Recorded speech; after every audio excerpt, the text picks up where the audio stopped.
miles, give or take. And I'm going to start amassing property. So I buy some land over here, and I buy some over here, and then I buy some over here. And all of a sudden, this guy over here, he's the holdout. He says, either I'm not selling you land at any price, or he says, well, sure, I'll sell you this land, $3 trillion, please. And the argument is, we'll need eminent domain. We'll need the government to get us roads, because you can't get a road with private enterprise because of the holdout problem. Well, here's how, in my book on this subject, which, by the way, is for free. It's on the PDF on the Mises web, so if you want to go get it, you can get it. I think it's 20 bucks, but it's for free.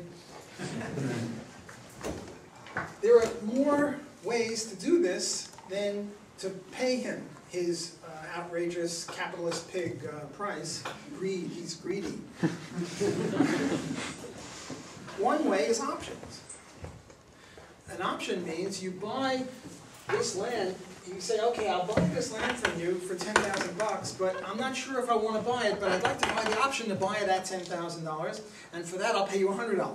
So it's very cheap to buy the option, and I'll just exercise it or not or within a certain time, and that's our contract. So I can start buying options, and then if I run into a problem here, there are other ways to build the road. You don't have to build it on A, B, C, D. You don't have to build it on Route C. And this might just be 3 miles away from each other. You know, so there's plenty of room. So you could start buying options in all 5 places. Or you could announce, hey, I want to build a road from New Orleans to San Francisco. And I'll let you guys on Route A, B, C, D, or E, if you can get me all the land, then I'll buy your land. And people will start saying that the whole that, hey, you know, you're not our buddy if you don't sell the block. But, so that we don't do a straw man, suppose this guy owns land in that configuration, right? He owns like 30 miles north and south and I don't know, a mile wide. So pretty much I can't do anything with options and there's no way around him. Well, there are 2 ways around him. One is to dig under him a tunnel, and the other is to put a bridge over him. Now, I had a debate with a guy, Richard Epstein? Richard Epstein. It's in the NYU Law Review, and it's available on the web also. And what we got to fighting about was this thing called the ad colon doctrine. The ad colon doctrine, here's the Earth, and if you own a square mile of the Earth, according to the ad colon doctrine, you own a decreasing cone down to the center of the Earth. Think of an ice cream cone where this is the top of the ice cream cone, and here is the center of the Earth. And you also own up into the heavens, which would make air travel a little difficult. Because every time somebody goes by 30,000 feet, you say, hey, send me some money as you go over. This is incompatible with the libertarian view. Remember, the libertarian view is that you have to homestead this stuff. Well, nobody's been down here 500 feet.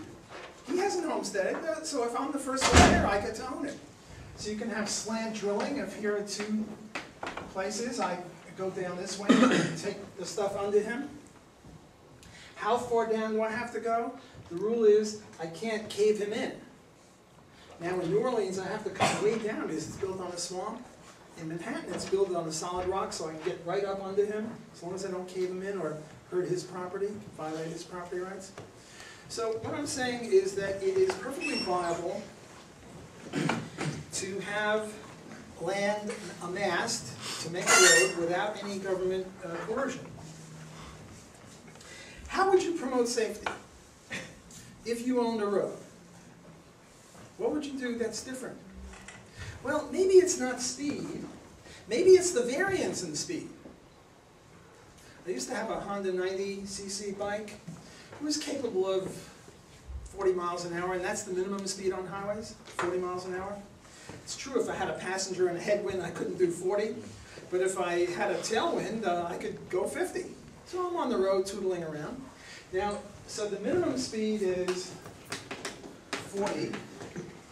The legal speed is 70, but you know, if you do 70 on an empty highway, people go right by you, they yell out nerd or something. So personally, I go 79 miles an hour because I don't get tickets that way. And if you go just a little faster, I get tickets, and if I go slower, people keep going by me. So I do 79. Now look at the variance here between 40 or 35 and 79. That's a gigantic variance. Maybe it's variance. Maybe it's not speed. We'll never know because different road owners can't try different things. Now there's a limit as to how much different each road can be.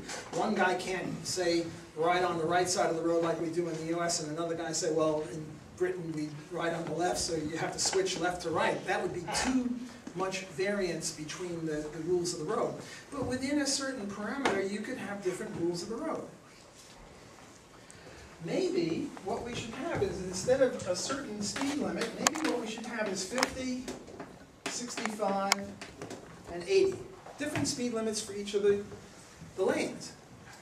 I don't know. I'm not an expert on roads. All I'm saying is that if different people own different roads, and they have slightly different rules of the road as to how fast you can go in each of the lanes, maybe we'll have fewer deaths.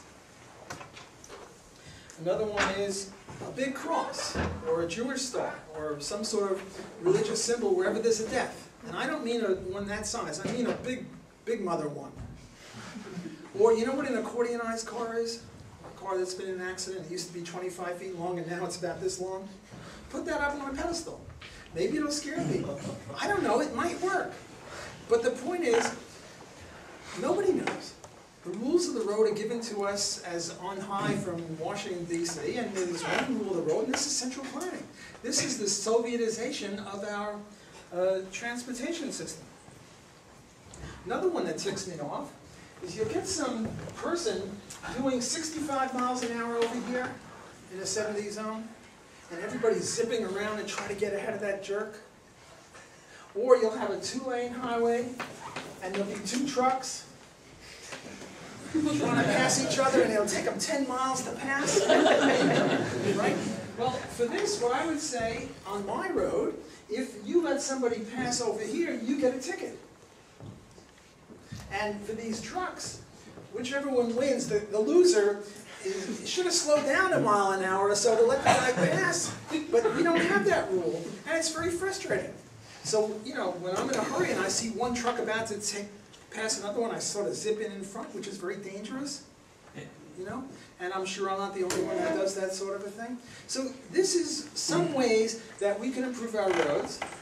See, right now, when you have a smack up on the I-5, I guess would be around here, who loses money? Does the Governor Brown or the Governator lose money? No. Whereas if you had a smack up on my road, people would say, hey, Block is a moron, we shouldn't go on this road, let's go to some other road. Objections. You'll have a blockade. Here is a road, and here is my house. And whenever I want to get on the house, the road is charging me $3 million to get on the road. Well, he's blockading me. He's sort of a monopolist. You know, right now when you buy a house, you have a thing called title insurance. Make sure that you're buying the house, the guy who you're buying it from really owns it. Well, now we have a thing called access insurance. You find out before you buy a house, how much will it cost you to get out there?